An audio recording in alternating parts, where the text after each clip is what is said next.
গত ২৪ ঘন্টায় হামের উপসর্গ নিয়ে সিলেট সহ ৪ জেলায় ৭ জনের মৃত্যু হয়েছে।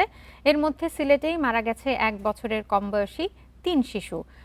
এ বিষয়ে আরও জানাতে বরিশাল থেকে যুক্ত হচ্ছেন সহকর্মী আলামিন। আলামিন, বরিশালে দেখা যাচ্ছে উপসর্গ নিয়ে আরও ২ জন মারা গেছেন। তো এখনকার কি পরিস্থিতি হামের, এবং যারা হামে আক্রান্ত রয়েছেন তারা কি পর্যাপ্ত চিকিৎসা পাচ্ছেন নাকি আমাদের জানাবেন। হামের যে প্রকোপ সেটি কিন্তু আসলে শুরু থেকেই বরিশালে যেভাবে বাড়তে ছিল এখনো কিন্তু সেই বাড়তি অবস্থায় রয়েছে।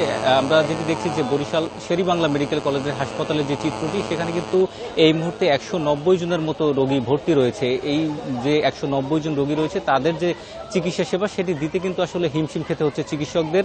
এর পাশাপাশি আমরা চিকিৎসকদের সাথে কথা বলেছিলাম, হাসপাতালের পরিচালকের সাথে কথা বলেছিলাম। তিনি যেটি বলছেন যে যারা হামে আক্রান্ত হচ্ছেন তাদের জন্য আলাদা ৩টি কক্ষ খোলা হয়েছে, সেখানে কিন্তু ৩০টি বেড রয়েছে।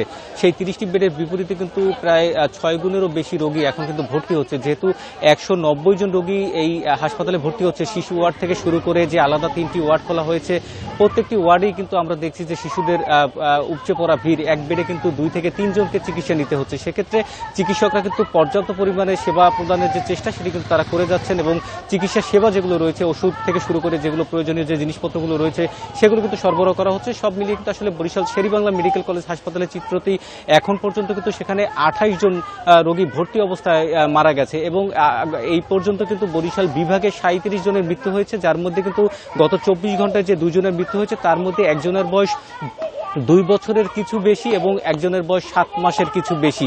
সেই বিষয়টি আসলে যারা মারা যাচ্ছে তাদের বয়স কিন্তু ১ বছরের নিচেই কিন্তু আসলে বেশি দেখা যাচ্ছে, এবং ২ বছরের উপরে যে মৃত্যু বা ২ বছরের মধ্যে যে মৃত্যুর সংখ্যা সেটি কিন্তু একেবারেই কম। সেক্ষেত্রে আজকে যিনি মারা গেছেন তার মধ্যে ভোলা এবং পটুয়াখালী, এর আগেও যারা ২ জন মৃত্যুবরণ করেছিলেন তার মধ্যে কিন্তু পটুয়াখালী জেলার ছিল বেশি।